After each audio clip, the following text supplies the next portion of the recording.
Hello, sir. Yes, sir. We are live on YouTube, so I'm starting the session with all your permission. Sure. Good afternoon and welcome to one and all. Myself, Rupsha from Clearnet, the designated session assistant for a seamless experience of the session. Clearnet is very proud to be a digital partner of this event organized by National Neonatology Forum, Gujarat. And the topic of today's session is PG case presentation on newborn. Clearnet is India's most trusted and widely used digitech platform with multiple enriching services for doctors only. So let's begin today's session, for which I would like to invite Dr. Prashant Karia, sir. Sir is the Honorable Secretary of NNF Gujarat. So over to you, sir. Kindly proceed with your talk. So on behalf of NNF Gujarat, I, Dr. Prashant Karia, Secretary of NNF Gujarat, welcome one and all to today's Neonatal Pathshala. As you all know, we are having Neonatal Pathshala since last 1.5 years, every Wednesday at 3:30 to 4:30 p.m. by joining the same link as well as the same YouTube link. So the participants, those who are on Clearnet and YouTube, they can post the questions over there and the moderator will post the questions in chat box. Today, we are lucky that our advisor, Dr. Somsekhar Nimbalkar sir, has invited two eminent expert speakers with us. We do have Dr. Professor Asim Kumar Malik sir. He is professor in the Department of Pediatrics and in charge of the Neonatal Intensive Care Unit, Neel Ratna Sirkar Medical College and Hospital, Kolkata. Sir was a gold medalist from the MBBS days and he is working in the field of neonatology extensively.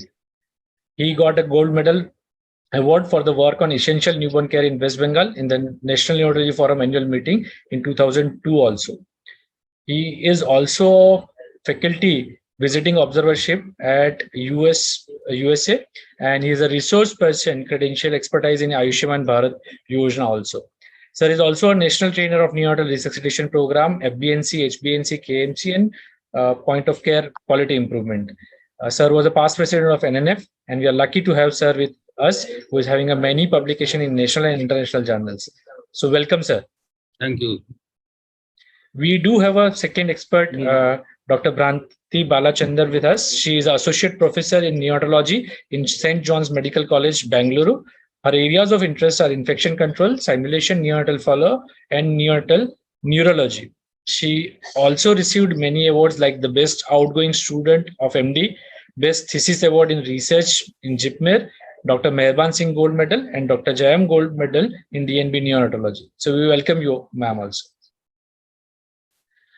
We are having today a student from Karamsad Medical College, Dr. Bhushan Korde, who under the leadership, mentorship of Dr. Dipen Patel and Dr. Reshma Pujara. Dr. Dipen Patel is our president, but today is having another meeting to attend. So today is not there with us, but Dr. Reshma Pujara, she is there with us. She's associate professor in neonatology in Karamsad Medical College. So with this brief introduction, I request Dr. Bhushan to start presenting a case. While Dr. Bhushan is presenting a case, both are experts, Professor Malik sir and Dr. Bharti ma'am. You can ask any questions whenever you want. Thank you, ma'am. Yeah, sure. Am I audible? Yes, Yeah, doctor. audible. Yes. Okay. So, good afternoon, everyone. Today I am presenting a case of 27-year-old male newborn of XYZ, maturity of 40.1 weeks. Mode of delivery is normal vaginal at 12:27 p.m. Birth weight of 3.550 kg. Informant is the mother, who seems reliable. Baby was referred to our NICU on 6th day of life in view of abnormal breathing and yellowish discoloration of the skin. Antenatal history. Mother is a 25-year-old G1 P1 A0L1. Pregnancy was diagnosed with UPT at 2 months of amenorrhea. LMP was 2nd August 2022 and ATD was 3rd May 2023. Pre-pregnancy weight of mother was 33 kg. Mother had a non-consanguineous marriage and she was spontaneously conceived. Mother's blood group is A positive. Mother was a booked case at government hospital and took regular monthly antenatal visits. She tested negative for HIV, HBsAg, and VDRL. Folic acid was taken regularly. First trimester scan was normal, but the reports are not available. No history of fever, rash, lymphadenopathy, drugs, or radiation exposure. Mother HB was 9.5%. Quickening was felt at 4 months of amenorrhea. Both iron and calcium tablets were taken regularly along with folic acid tablets. In view of HB 6.9 gram% at 4 months of pregnancy, 5 doses of iron sucrose IV was taken on alternate days for 10 days.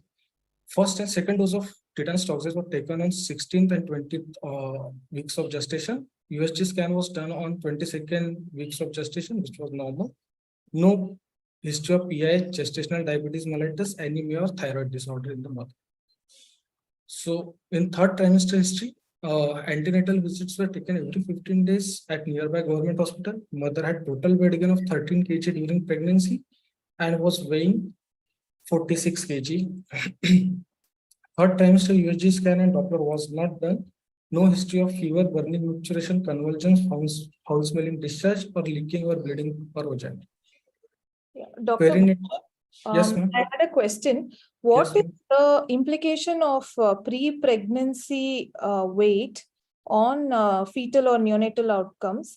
And what is the implication of pre-pregnancy BMI on the weight gain during pregnancy? Yes, ma'am. Ma'am, if the mother is having a very low weight at the time of pregnancy, the babies can have a low birth weight. So low birth weight babies can be delivered. And if the BMI of mother is less than 18.5, then the weight gain, ideal weight gain of mother should be 12.5 kg to 18, at least 18 kg during the pregnancy. So, so this mother was having BMI less than 18.5. So she was underweight mother. So she must have a weight gain of at least 12.5 to 18 kg. Yeah, And for the baby, baby will be born low birth weight baby as mother is undernourished. Her babies can have under nutrition and high babies can be low birth. Yes. and the converse is also true that a mother who is having a high BMI more than 25 also has a risk of an LGA fetus. So their weight gain during pregnancy must be lower than the expected. Yes, yes. All right, you can continue. Okay. So perinatal history wise, mother was admitted with labor pain on 4th May at 6 a.m. Male child was delivered through normal vaginal delivery at 12:27 p.m. on 4th May 2023 at government hospital. Postnatal history, baby cried immediately after birth. Apgar, we don't know. No history of NICU stay. Breastfeeding was started within first hour of life. Hepatitis B oral polio vaccine was given at birth, and BCG vaccination was given at our hospital on 22nd day of life. On 6th day of life, the mother noticed that baby had fast breathing and yellowish discoloration of skin, for which baby was brought to our emergency department. So one question would Yes, is the baby was delivered in your hospital or outside other? No, it was outbound, sir. It was brought to our hospital on 6th day of life. In view of fast Number this breathing. outbound. Number Yes. 2 is that the delivery neonatal resuscitation is done by doctor, nurses, or anybody. You have no clue. Sir, no clue, sir. Actually, it was not, no records was And available. what we want to know during delivery that whether the baby has done skin to skin contact or not, and why there is a delayed cord clamping. And so the 2 point is missing. Yes, Correct. if the history does not say that anything, so you can write down that skin to skin contact is available and delayed cord clamping history also. Definitely. Because you guys, you see that in your conception of the LDR conception, labor delivery and recovery, so the baby should be placed there skin to skin contact at least for 90 minutes. Clear? If the baby does not require any resuscitation. And also there is a definitely role of delayed cord clamping at least for more than 30 seconds as per the. Okay, so you have mentioned that the baby has started breastfeeding within first hour of life. Mhm. Clear. Yes. Next thing is that you see that they are not giving BCG Yes. at birth. Mhm. Okay, because BCG is given by in your institution in 22nd day. Yes. When the baby was discharged? In which day? On day of life 3, sir. 3rd day of life. On day of life of 3, they were discharged. Okay, Yes. well, continue. So, baby on 6th day of life, mother noticed that baby had fast breathing, yellowish discoloration of skin, for which baby was brought to our emergency department. In our emergency department, baby had gasping respiration, lethargy, abnormal posturing, and SpO2 was not recording with heart rate of below 50 per minute.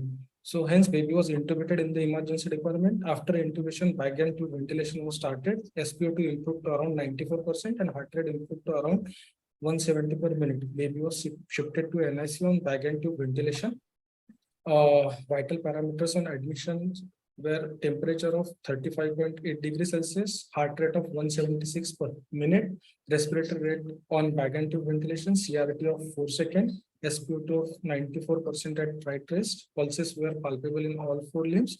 Weight was 2.2 kg, birth weight was 3.5 kg, and total 38% of weight loss. RBS was 74 milligram per dm, BP was 64/36, mean BP of 55 millimeters of Hg.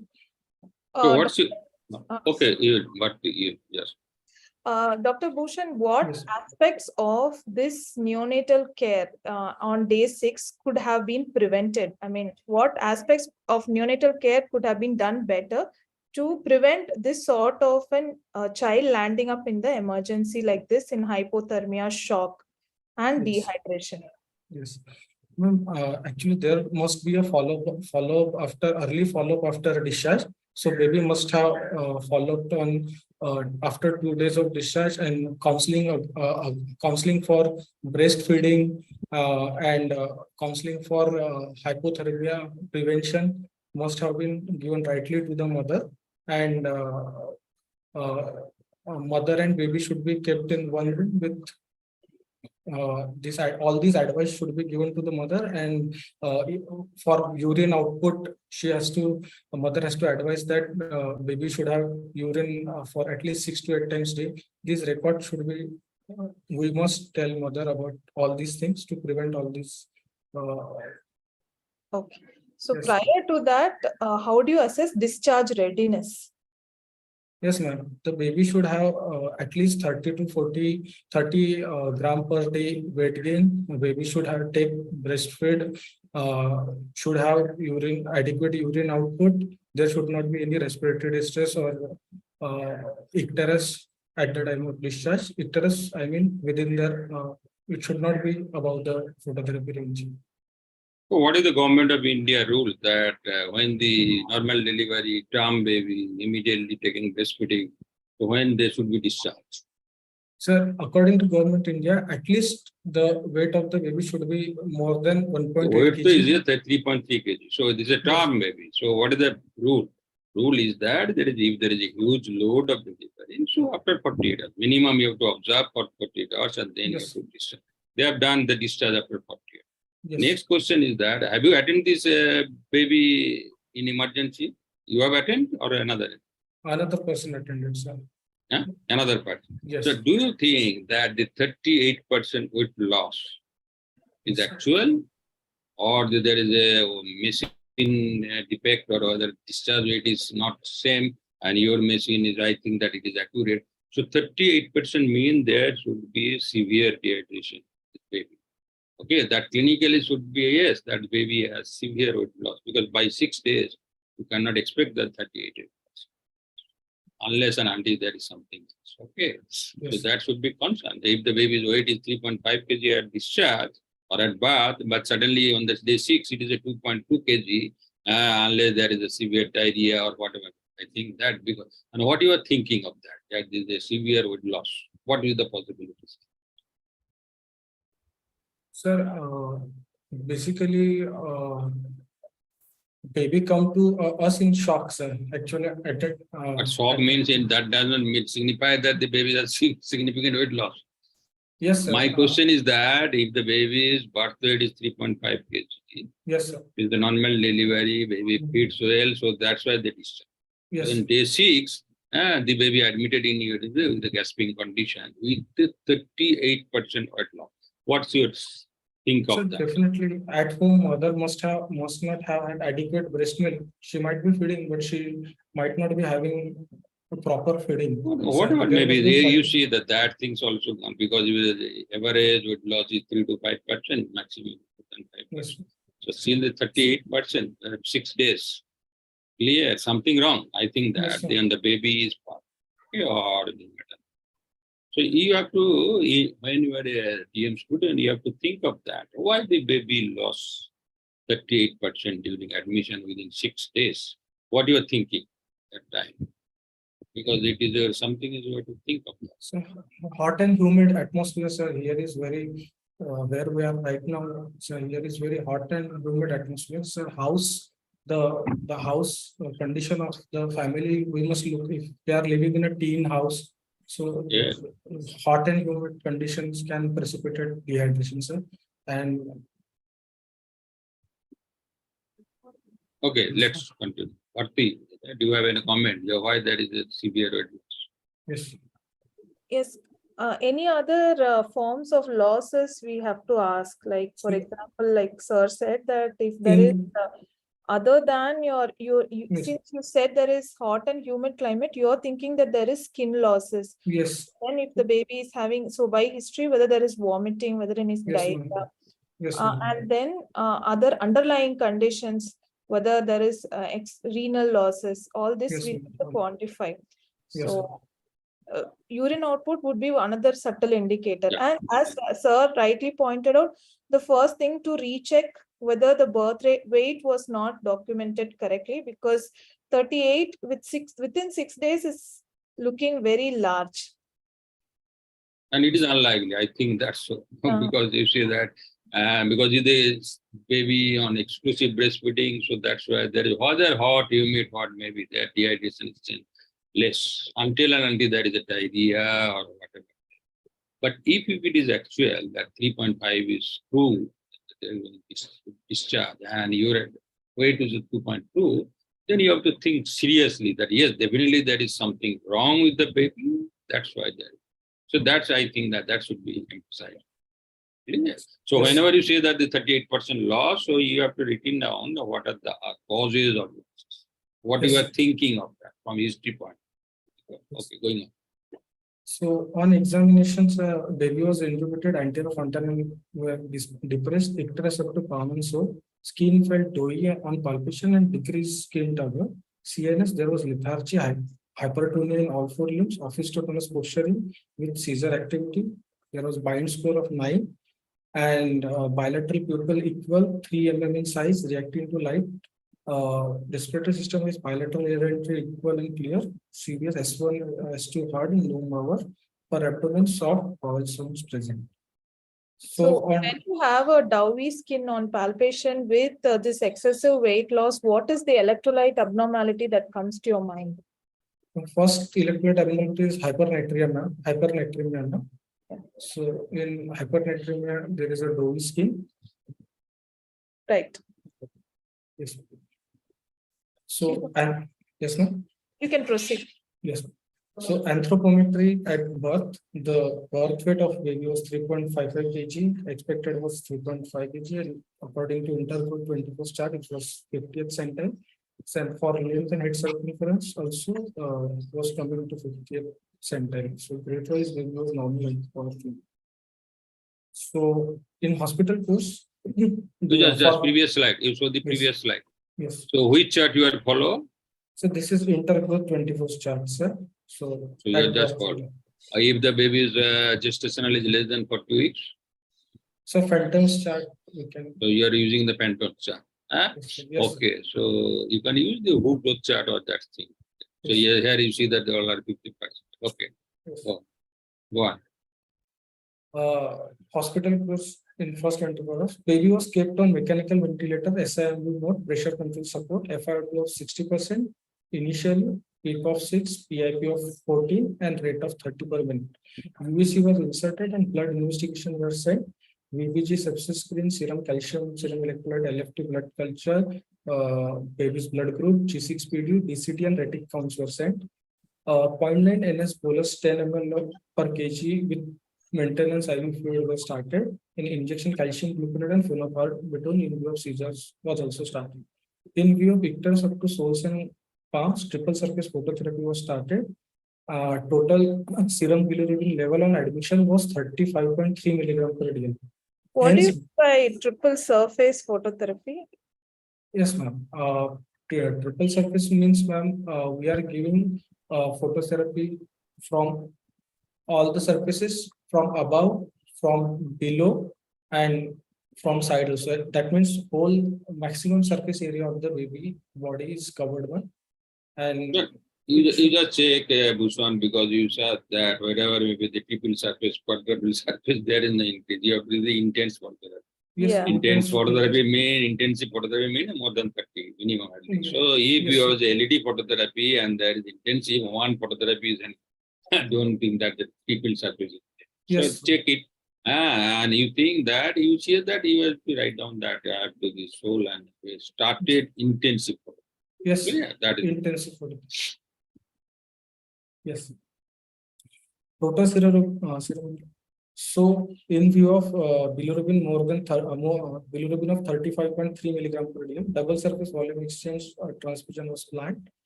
so. First, Which chart you are using that for exchange?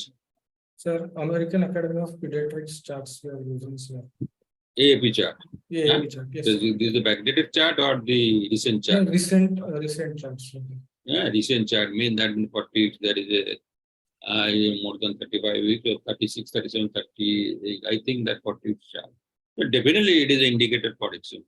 Yes. So you are using the newer guidelines of AAP. Okay. Yes. So 2022 September. Yes. So on first VBG, sir, pH was 7.18, PCO2 of 23, and PO2 of 76, and SCO3 of bicarbonate of 10.8, and base excess was minus 17.9, lactose of 8.5. So ionic calcium was 0.85, serum sodium was 176, blood urea was 310, serum creatinine was 5.6 milligram per day. Sepsis screen was HB of 13.8, PLC of 17,000, platelet of 307,000, and CRP of 10 milligram per day with band cells of 5%. Baby's blood group is O positive and DCT was negative, retic count of 1%, and corrected retic count was 0.79%. Peripheral smear is normocytic normoplasmic RBCs with few electrocytes, and G6PD levels were low, 3.43 units, and TSH was 0.36. So you said question? the sodium was 176. Yes, ma'am. On serum sodium. Yeah. So how would you manage hypernatremia in short?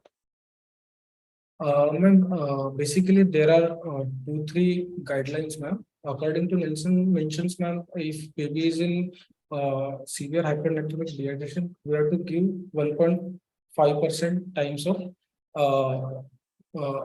maintenance fluid. And maintenance fluid in this case, because it is severe hypernatremic dehydration, we have to use 0.9% DNS, ma'am. So, and there is another guideline of Indian Journal of Critical Care Medicine, which is based upon free water deficit and solute deficit. So, basically, we have managed it by 1.5 times of maintenance fluid. We have given 0.9 DNS, 1.5 times of maintenance. And we have monitored for serum electrolyte levels and sodium level. Yeah, the basic principle of hypernatremic dehydration is that there are two phases. One is the resuscitative phase and one is maintenance phase. Yes, and during the resuscitation phase, you have to maintain the tonicity, which is equivalent, which is just add the blood tonicity, and we should not give very dilute fluids that will precipitate seizures in that baby. So that is a main thing to look at. Yeah. Okay, proceed. So first CXR done on admission, and USG cranium was done. It was normal. USG upper pelvis to look for renal parenchyma and renal anomalies, which was normal. RBS monitoring was done, which was normal. So In view of severe hypernatremic dehydration with acute kidney injury, pediatric nephrologist opinion was taken and hypernatremic correction, deficit plus maintenance with 0.9% DNS was done. And double volume exchange transfusion 160 ml per kg with reconstituted O positive red blood cells concentration suspended in AB positive plasma was performed. Empirical antibiotic cefoperazone sulbactam was started. Strict vital and urine output monitoring was done. So this is the first line of drug in your unit? No, sir. It No, has- sir. Sir? Sir, because cefoperazone sulbactam can does not need any renal adjustment, sir. It is renal. That's why. Yeah. That's why, sir, we have started cefoperazone sulbactam, sir. Then after double volume exchange transfusion was complete, repeat blood investigation were sent, which showed total serum bilirubin of 13.8 milligram per dl. Repeat serum sodium level was 176 millimole per liter. Hypernatremic dehydration correction was continued with target of 10 millimole per liter decrease in serum sodium level over 24 hours with serum electrolytes every 8 hourly and serum creatinine every 24 hourly was monitored. In view of deranged coagulation profile, 1 unit of FFP was transfused. Repeat coagulation profile was normal after FFP transfusion. Injection vitamin K was given. Hospital course on day 2nd and 3rd. Gradually ventilatory settings were tapered. Injection phenobarbital was tapered and stopped after 48 hours of seizure free. Blood culture sensitivity report suggestive of gram-positive Staphylococcus aureus. Just a minute. If we use the phenobarbital for 48 hours, I think that no need of tapering those. You just suddenly stop it after 48 hours. You are using the only single phenobarbital, no? Not Yes, the sir. phenobarbital. So Yes, if sir. you use any drug for seizure for 48 hours, phenobarbital itself. So you are giving the loading dose followed by next dose, low dose. So if it is okay, just stop within 48 hours, you can stop Yes. without any taper. Correct. So CSF was done. CSF routine examination culture sensitivity was normal. As per blood culture sensitivity report, injection linezolid was started and injection cefoperazone sulbactam was stopped. Serum Dr. Bhushan, Yes.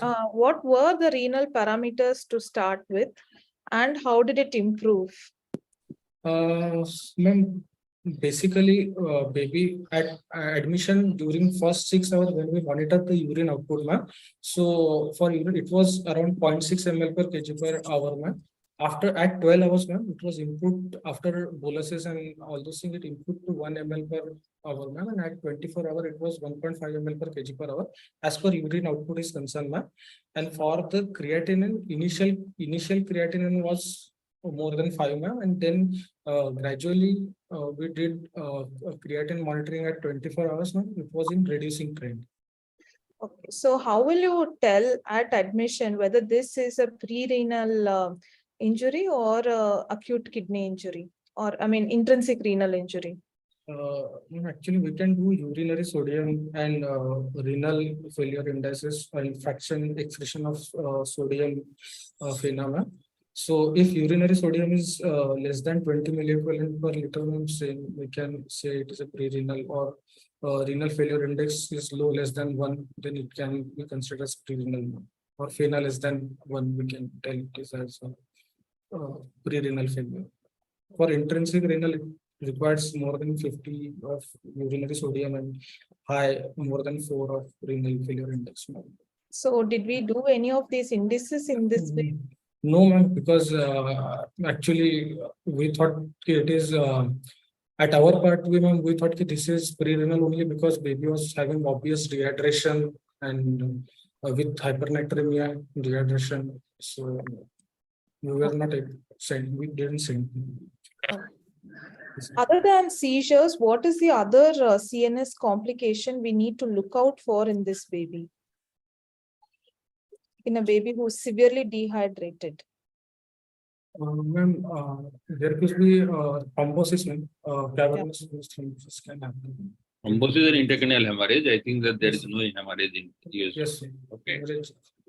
At clinical part, it is that 6 Cerebral days, suddenly there is a dehydration. So there is a chance of acute renal injury, interstitial renal injury is less because you see that the dehydration is too much. So it is most probably it is a renal. And after correction, they have already that says that yes, the renal injury. Chalo, continue. Serum bilirubin and serum sodium and serum creatinine levels were monitored, which showed improving trends. On day of life second, RT2 feeding was started, which baby tolerated well and so upgraded over a period of time. As baby was maintaining vitals on minimum ventilator settings and normal VBG values, baby was extubated and kept on nasal CPAP. Neurological assessment and head circumference monitorings were done. Baby was maintaining vitals on CPAP, so shifted to O2 with food on 2 liters per minute. IV fluids were tapered and stopped on 5th day of life. Baby tolerated RT feeds well and full feeds through RT were achieved on 5th day of life. CSF culture report showed no growth. Culture sensitivity report showed no growth. So on day of life 6, baby was off oxygen and baby tolerated it well. BF trial was given on 7th day of life. Baby was able to suck well on the breast, but could not sustain it for more than 10 minutes. Remaining feeds were given by cutlery spoon and if not taken by baby, then by RT. So these were the VBG values, serial VBG values. Can you interpret, Dr. Bhushan, can you Yes, sir. interpret the first one? First VBG, basically primary condition is metabolic acidosis, ma'am, and Why respiratory did you say alkalosis. so? Because pH is less than 3.5 and the bicarb is also less with base excess of 17.9, ma'am. And respiratory alkalosis because CO2 washout is there because of metabolic acidosis, mostly tachypnea and CO2 washout. Okay.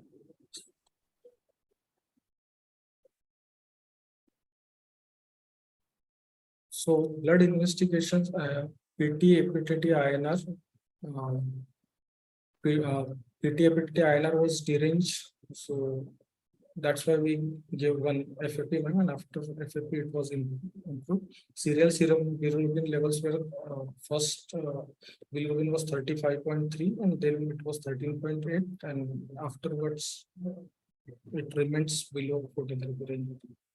So in case this baby had again a rising serum creatinine with hematuria and hypertension, what would you suspect? Renal vein thrombosis, ma'am. So Yeah. first diagnosis will be renal vein thrombosis. So these thrombosis is something which we'll have to anticipate and also keep a lookout for in babies with hyponatremic dehydration. Yes, ma'am. Okay, by seeing these picture that derangement of coagulation profile, that is the indication for FFP or just giving the 1 dose of vitamin K that will be corrected. I think that is FFP is we are using without indication. Clear. So must have been there, definitely there is indication. But often we say that, oh, give on 1 unit of FFP. That is not because you are doing the deal. So you think that whether it is justified, the FFP is justified or not, because you see the baby has dehydration, baby after correction, and usually we give the vitamin K second dose if the baby is there. Okay, so you have already given the so why you have to give either the maintenance dose of vitamin K or you have to do prophylactic, not for 1 mg, 2 mg you can give, then there is a practice. I think of that. Okay, sir. Okay, chalo, next. So injection linezolid was given total 14 days in view of blood culture positive late onset sepsis. Episodes of intermittent desaturation requiring O2 for 2-3 hours occurred in between, but the baby was hemodynamically stable otherwise. Hammersmith neonatal neurological examination was done. It showed warning signs in head control, head line, and visual orientation. Early stimulation and physiotherapy for limbs were started. Fundus examination at 3 weeks of age showed vitreous haze with altered glow in right eye. B scan of the right eye was done, which showed locally posterior vitreous detachment with vitreous hemorrhage. Planned to do repeat fundus after 2 weeks. Repeat ESG cranium was done at 3 weeks of age, which was normal. Then baby was taking cutlery spoon feeding and breastfeeding, which baby tolerated very well. So What do we you planned. think the reason for this detachment? The vitreous detachment and No, vitreous. actually, it was incidental finding. Because we ventilated baby, we did one fundus examination to look for fundus one, and incidentally we find. So we So also previous slide. So you have done, no, next slide, MRI. You have done plan or you have done the MRI. No, sir. At 3 months of age, we are planning to do MRI and parents. So what do you expect in 3 months of age in MRI? Because suppose you see that you are doing the MRI because Yes, of sir. the acute bilirubin encephalopathy. Yes, Okay. Yes, sir. So So- I think that there is changing so that the MRI brain should be at least for 6 months or Okay. that, because you cannot give them. If you do the serial MRI, that is another. One thing is missing, that during discharge, you are not doing the OE hearing assessment. We are doing To sir, acoustic emission, you are not done. Sir, in this case, sir, Bera is. Yes, I know that the Bera, you say you have to wait 3 months. Yes, sir. Yes, But sir. now it has been changed that Okay. you see that whenever you discharge a patient, maybe you have to do the OE, whether it is a pass or fail. If it is a pass or fail. But if it is fail, you have to repeat within 2 weeks, and at least you have to confirm the second months by diagnostic Bera. And if you need the baby need treatment, so 1, 2, 3, remember that regarding Yes. caring. So you have to complete the checkup within 1 month. 2 months you have to confirm the hearing assessment or the defect, and 3 months if there is needed any transplant or not. There is newer change. Okay, so Yes, sir. I think that something is one thing is missing. So you have to done the OEA because this baby need OEAs because this is the hyperbilirubin. Yes, sir. OEA is done and was normal. That is saying that. Okay, that is good. So you already done. Someone has written that OEA has been done. Because yes, sir, there is a policy that every Yes, sir. discharge, you have to do the all baby admitted in At our hospital, also, sir, we do. that has been done. Someone has written that OEA has done and it is normal. So you have to don't be worried because it is something not abnormal. But till you have to do the diagnostic better at 2 months. Okay. Shall continue. What is the type of hearing loss you would expect in this baby? Sensory neural hearing loss. ma'am. Okay. Yes, sir. And So MRI. you see that from till now, their presentation, what is the etiology in this case? What is the expected etiology? Sir, basically, sir, there is a late onset sepsis, sir, and baby is having low G6PD levels.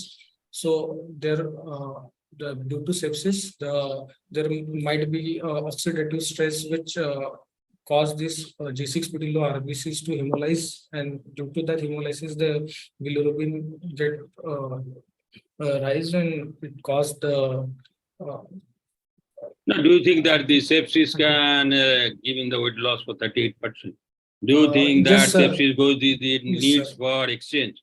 But Due you to see that if sepsis- you read down that the hypernatremia, Yes, sir. and if it is a severe or extreme hypernatremia, that can do all these things.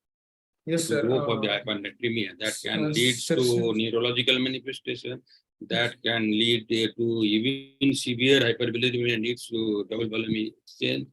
Clear. So you have to pinpoint that what is Yes, the sir. basic etiology. Yes, there is a sepsis.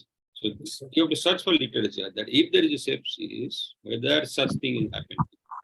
Yes, sir. Whether the baby has a baby second day, the baby goes home and the baby has a no, only the G6PD deficiency.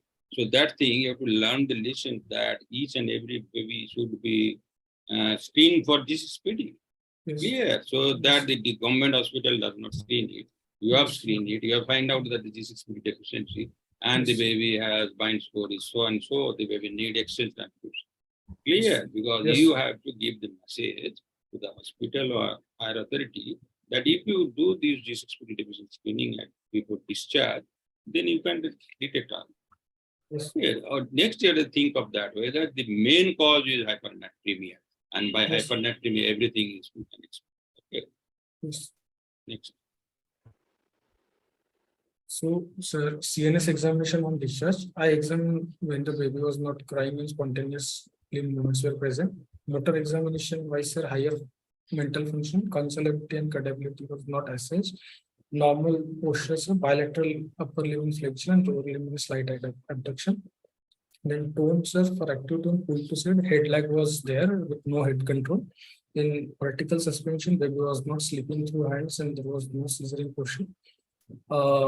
Horizontal ventral suspension, sir, head below the plane of the body, flexion of both upper and lower limbs. Passive tone wise, sir, amyloidosis angles, scarf sign hand does not cross the midline, adductor angle of 90 degree, popliteal angle of 80 degree, dorsiflexion angle of 60 degree, and head to ear when you are not touching the ears. Power What's was your more than- interpretation of the passive tone in this baby? Does this Ma'am. baby have hypertonia? Yes, ma'am. So, Why do you say so? ma'am, because adductor angle normally it should be of 80 degree maximum, so it is increasing to 90 degree. Okay, And very mild. I mean, yes, very mild. 90 is like just Just the 10%. yeah. Okay, probably with the passive tone alone, it looks okay. Doesn't look like hypertonia. So cranial nerve examination, cranial nerve first was not accessed. Cranial nerve second pupils bilaterally equal, reacting to light. Cranial nerve 3, 4, 6, ocular movement symmetric and no squint. Cranial nerve 5, rooting and sucking present. Cranial nerve 7, no facial asymmetry. Cranial nerve 8, starter reflex present. Cranial nerve 9 and 10, sucking reflex present. Cranial nerve 11, normal head and neck movement. Cranial nerve 12, no deviation or specification of stem. Reflexes wise, bilateral knee jerk normal, bilateral panther reflex, dorsiflexion of great toe extension and finding out of adductors. All primitive movement reflexes, palmar, frontal graph positive, startup reflex present, 15-second reflex present, mirror reflex same. Asymmetric to neck reflex was not assessed.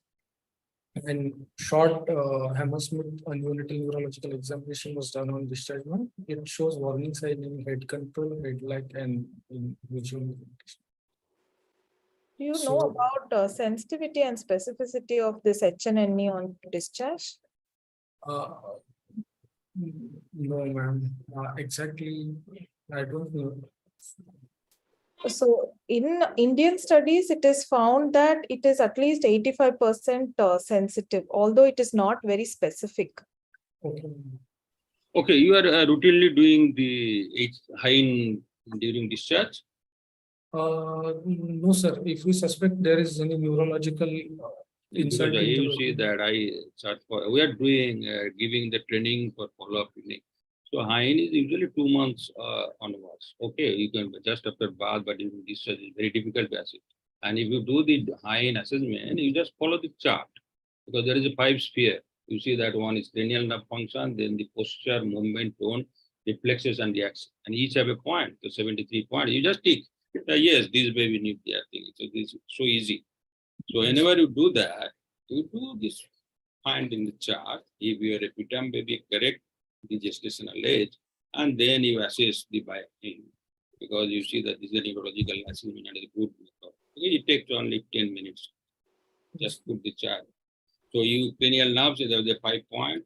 So you do that. Nothing in the details. So next. Okay, did you identify any lactation issues? If so, how did you correct them or address them? Ma'am, there was a lactation issue, ma'am. Baby was not able to sustain breastfeeding for more than 10 minutes, ma'am, actually. So we had asked for oromotor stimulation of the baby, and we asked. So, and proper positioning and everything was achieved, ma'am, but it was on the part of baby who was not sucking it properly. I guess the mother was doing it properly. Okay. So was expression or something taught to the mother, or was it? Yes, ma'am. So, yes, ma'am. After express baby, if baby does not sustain it for more for 20 minutes now, we are asked mother to express the remaining milk and give it through cutlery spoon. So was this baby discharged on exclusive breast milk or any other supplementation? Mother was having enough breast milk, ma'am, so we have started only on breast milk only. Breast milk was breastfeeding. So this baby had come with a bind score of 9, right? Yes, ma'am. So how would you explain long-term prognosis to this family? Actually, at 1 year of life, ma'am, we have to do serial follow-up examination, ma'am, and we have to counsel parents about kernicterus, which can develop during first year of life, and due to that, baby can develop chorioatrial cerebral palsy. So, regarding cerebral palsy, hearing defect, and for any gaze palsy, you can all things we have to explain to the family, ma'am. So I think that these babies are high risk babies, so you have to follow as per government now. What we are doing that is the baby is admitted in a quality of high risk, because there is so many, is there more than 20 bilirubin and sepsis. So these baby need follow up at 8 days, at 1 month of discharge, then 3 months, then 6 months, 6 and months, 1 year. 9 months. Clear. So there you can assess that whether the bind score is 9. So definitely there may be hearing derangement or there may be neurological deficit. Then at the 6 months, you have to do the Denver's screening test also. So clear. Or you can follow the every month by just seeing the MCP card, Mother and Child Protection Card. There is a developmental, you see that this is the development, normal development at 2 months. And what is the deviation from that? And then you have to do that. Yes. In your diagnosis, yes, first thing you see that on your good presentation, not excellent, but it is a very, very good presentation. But only thing that when you take the diagnosis, you have to write down a provisional diagnosis, that which is the main cause. You have omitted the shock. The patient is come with the shock. It is not mentioned. Number 2 is that it is a hypernatremia. Then you have to categorize it is a severe or it is a extreme hypernatremia. Because you see that here said that 170 something. So it is a severe hypernatremia. And you have to write down, probably it is the etiology of severe hypernatremia. All things are severe hypernatremia. Or you have to see that there is a culture positive Staphylococcus aureus. That because you have to point out, it may be wrong or it may be right. But you have to, in a provisional diagnosis, you have to write down this is my probable cause and this is my differential diagnosis. Clear? So Yes. Otherwise it is a nice way. Yes. So Bharti, anything you have to comment? Yeah, so based on your bind score, just one last question, how much is a score where you can say that it would be reversible with exchange, and how much is a cutoff for a score where it would be irreversible with exchange?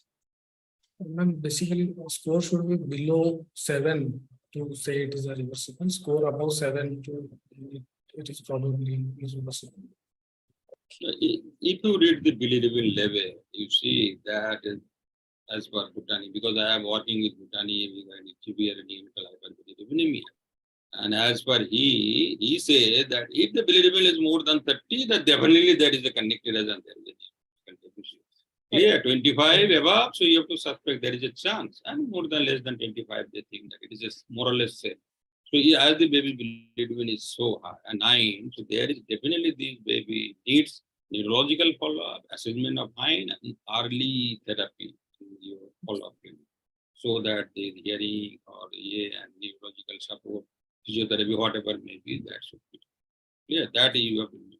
Because just you have done a good job by saving the baby, because at day 6, the baby comes with a gasping, all credit goes to your team. So that is very clear. And but in future, you have to follow up this baby because the baby may have a severe deficiency. Thank you, sir. Someone has written that the G6PD deficiency, they are screening for male baby. But for your knowledge, I've seen that you've seen all male and female. Not only male babies, because female baby also suffering from this. Because in our study, in my unit, it is a 16%. the baby suffers from disease deficiency. And in female cases, what is difference is that you have to assess by DNA, not by just estimation of disease period. You can miss because it is just borderline, but you cannot say that it is a disease deficient. So you have to DNA method if it's possible, you can do that, but still you screen for that. Okay. And they have successfully done by breastfeeding establishment, and someone written in that the MRI changes. I think that you just read in the book the MRI T1 or T2 8 images, there is a change, and that change will not be available in within 3 months. So because we are doing our study, so as per Bhutani, we are doing the MRI study after 18 months because it's too late to give the classical picture of connectors finding. Okay, so those who are borderline, suppose the baby is otherwise normal, there is no hearing deficit, neurologically normal. So you have to follow 6 months, 1 year, and on. Till you say that yes, the baby is. Okay. So any question from audience or then we can. I think there are some in the chat box, sir. Like I've seen that. One thing is that what is the contraindication of delayed delayed cord cord clamping? Because I think RH incompatibility is the one. Otherwise, we are to do this delayed cord clamping. And if follow the government of India protocol is a 1 to 3 minutes, but as per WHO definition is more than 30 seconds, at least for more than 30 seconds, but not the delayed, it is a deferred cord clamp. Okay. What is the flux of phototherapy and the use of it? So generally the flux of a normal phototherapy is around 10 to 15 microwatt per centimeter square per nanometer, whereas if you give intensive, it should be ideally about 30. Yes, and 30 and available LED phototherapy is more than 35. And ideally, when we start phototherapy, it is a good practice to use a flux meter and measure the flux of the phototherapy. Now, that is important because whenever you purchase a phototherapy machine of 10, you ask them to give in a flux meter because you have to measure the flux and not the flux meter is one. You have to measure in the all quadrant and then you have to do the average. Yeah, because if you put a 1, but there is a 30, but inside there may be, and you have to do the average. Clear? So, the one thing is those babies requiring resuscitation is probably a contraindication for delayed cord clamp. That is obviously there is a contraindication because you have to cut the cord immediately and put the baby on radiant warmer for resuscitation. Yes, so this is no question of delayed cord. Okay, but although there are now some studies coming on intact cord resuscitation, but the evidence is very, very small and maybe it may be a thing in the future. We do not know. Till now, I'm propagating in my state is that each and every delivery should be attended by a trained person, either in the doctor or say those who are trained in it. So that is the must. I don't think that whether this baby was attended or not. Number thing is that in practice, when in the labor room, if the baby does not require any resuscitation, then you have to put the baby on that slab for at least for 90 minutes of stimulation and delayed cord clamping, early initiation. And if you do this, I think that if the baby was 90 minutes skin to skin contact, the breastfeeding is automatically established. There is no dehydration, no nothing else. And the baby will suppose not to come here because sepsis is also not there. Because I think there is a lacking some in that hospital, then go home. They don't maintain the hygiene. So ultimately the baby get infected, baby get dehydrated because they are not counseled for regarding breastfeeding, how long and when to do that, how many urine they should pass. So ultimately the baby become dehydrated and more than 10% dehydration means hypernatremic dehydration and the baby goes to such and such. So our motto is that you have to do something from the labor room and counseling and discharge advice so that the baby doesn't come in the surgery gasping condition. Because you have a facilities and you have done properly, that's why the baby survived. But the baby may die in another unit or suddenly they come or 10, 12 hours later, the baby ultimately the baby will be dead. So because 3.5 kgs baby, term baby, we don't expect that the baby will. Yeah. Then last question is expected lesion in the MRI brain if the child was having bilirubin encephalopathy. Dr. Bhushan, you want to take that? Yes, ma'am. Basically, it is globus pallidus injury, ma'am, in basal ganglia. So So hyperintensity of the Yes, sir. T2. Yes. I think I answered most of the questions. The rest are just comments. Bhushan, you can just stop screen sharing.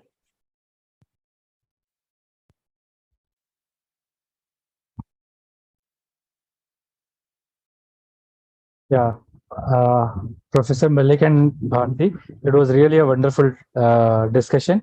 Even Bhushan was confident enough to answer almost all the questions which were asked. And I hope it was a good case to learn for the students also. So on behalf of NIF Gujarat, we would like to present a certificate of appreciation. Can I request Rupsa to Yes, start? sir, I'm showing it.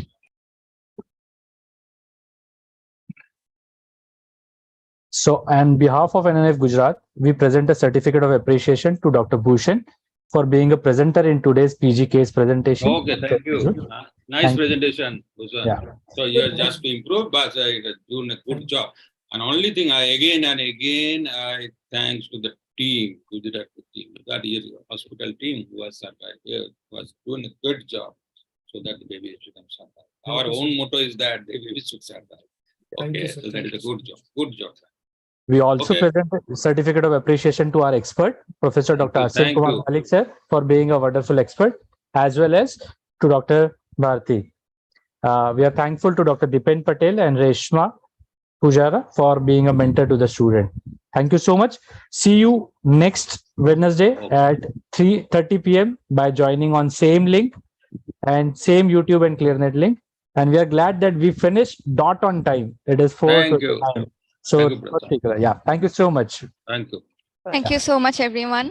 Thank you for extending us the opportunity to host the session. Hope you had a seamless experience. Looking forward to host you again. So with all your permission, I would like to sign off for today.